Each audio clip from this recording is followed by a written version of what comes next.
ایک बीबी हुजूर की बारगाह में आई, उसने आके हुजूर की खिदमत आली मर्तबत में अर्ज की, हुजूर मैं जब भी आती हूँ कुर्ता यही पहना होता है आपने। या रसूल अल्लाह सल्लल्लाहु अलैहि वसल्लम, और इसको तो इतने पैबंद लगे हैं कि गिने नहीं जाते।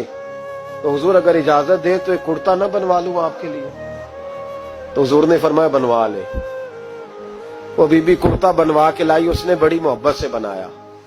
उस जमाने में जो कोई नक्शो निगार होते थे उसने सजाए अपने अंदाज में। अब उसने प्यार से बनाया, मोहब्बत से बनाया, ये भी बातें सही है। तो महबूब पाक की बारगाह में ला के थाल में पेश किया। हुजूर की बारगाह में थाल में कुछ बंदे ज्यादा नेक हो जाते हैं, सामने वाले को परहेजगारी का मशवरा देते हैं, कहते किसी को कोई शय न लिया करो। तो मैंने कहा अगर हुजूर ले लें तो तलब करना मना है, लेकिन कबूल करना तो मेरे मुस्तफा का तरीका है। तो भाई ये हमें ना उतना ही नेक बनाओ जितना मेरे रसूल ने हमें बनाया है। दो कदम आगे बढ़ के कुछ लोग मशवरे देते हैं, ये मशवरा दुरुस्त नहीं। नबी पाक ने फरमाया तू किसी से तलब न कर, लेकिन अगर कोई तेरी तरफ तोहफा बढ़ाए तो उसे कबूल कर, मोहब्बत में इजाफा होगा। जब हुजूर कबूल करते हैं जो कायनात को बांटते हैं, तो फिर तो दूसरे पे कैसे पाबंदी लगा सकता है? मेरे रसूल करीम अलैहिस्सलाम को उसने पेश किया, का हुजूर कबूल कर लें। हुजूर ने कबूल किया। अब हुजूर उसका चेहरा देखने लगे, मुस्कुरा के फरमाया तेरा दिल करता होगा मैं पहन के भी दिखाऊं। बेखबर हो जो गुलामों से वो आका क्या है, तेरा दिल कर रहा होगा पहन के दिखाऊं। तो कहा हुजूर दिल यही करता है, मैं ठहर मैं पहन के आया। कुर्बान जाए क्या अंदाजे। अच्छा ये सबका नसीब भी नहीं, ये तबरक लेना, बरकत लेना, लेके आना, ये सब का नसीब नबी करीम अलैहिस्सलाम ने कहा तू ठहर मैं पहन के आया। हुजूर अंदर तशरीफ ले गए, थोड़ी देर के बाद पहन के आए। उस खातून को इतनी खुशी हुई कि उसकी आंखों में आंसू ही आ गए। कहने लगी देखो मेरा नसीब मैं बना के लाई हूं, मुस्तफा ने कबूल फरमाया। बड़ी राजी हुई, चली गई।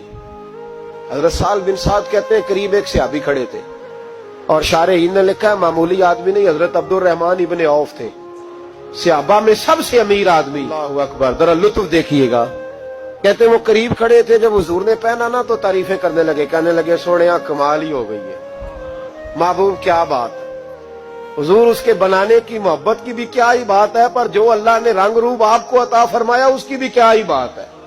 या रसूलल्लाह इतना प्यारा लग रहा है, इतना प्यारा। जब कोई ज्यादा तारीफ करी ना तो तारीफ करने वालों की भी अपनी अपनी नीयतें होती है ना। जब ज्यादा ही तारीफ की तो हुजूर ने फरमाया तुझे पसंद आ गया दे दूं। या रसूलल्लाह बड़ा, तो फरमाया चाहिए, का हुजूर मेहरबानी हो जाए तो क्या ही बात है। सरकार अंदर गए, वो पुराना कुर्ता दोबारा पहना, और मेरे रसूल पाक अलैहिस्सलाम ने उस कुर्ते को उतारा। बुखारी पढ़ रहा हूं, और नबी पाक ने ला के दिया, फरमाया चल यार वो भी राजी हो गई या तू भी राजी हो जा, तो दोनों ही राजी हो जाए। वो भी राजी होके गई, तू भी राजी होके जा। उसको दिया, हुजूर चले गए। सहाबा बाद में उस सहाबी के पीछे कहने लगे यार तू तगड़ा बंदा है, तुझे जरूरत ही नहीं थी। और हुजूर अलैहिस्सलाम ने बड़ी मुश्किल से कबूल किया। हुजूर तो किसी की तरफ तवज्जो ही नहीं करते, तलब ही नहीं करते, और अगर आज हुजूर ने कबूल किया और इतना प्यारा लगा तो तुझसे बर्दाश्त ही नहीं हुआ। किस तरह का आदमी है तू। जब लोग उसके गिर्द इकट्ठे हुए तो हजरत अब्दुल रहमान इब्ने औफ की आंखों में आंसू आ गए। कहने लगे मेरे भोले दोस्तों तुम्हें गलती लग गई, तुम्हारा क्या ख्याल है मैंने वलीमे पे पहनने के लिए लिया है? तुम्हारा क्या ख्याल है शादी की दावत में पहनूंगा? तुम क्या समझते हो ईद वाले दिन पहनूंगा?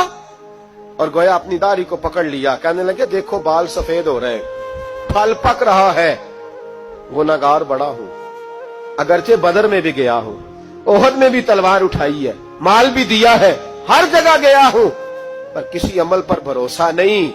ये कुर्ता हुजूर के जिस्म से लग गया है, अब इसे संभाल के रखूंगा, और मरते वक्त वसीयत करूंगा घर वालों को कि जब मैं मरूं ना तो इस कुर्ते में मुझे कफन पहना दे। मुझे उम्मीद है जब हुजूर का कुर्ता पहन के कब्र में जाऊंगा तो रब के फरिश्ते मुझ पर अजाब नहीं देंगे, बल्कि बगैर हिसाब किताब जन्नत अता फरमा देंगे।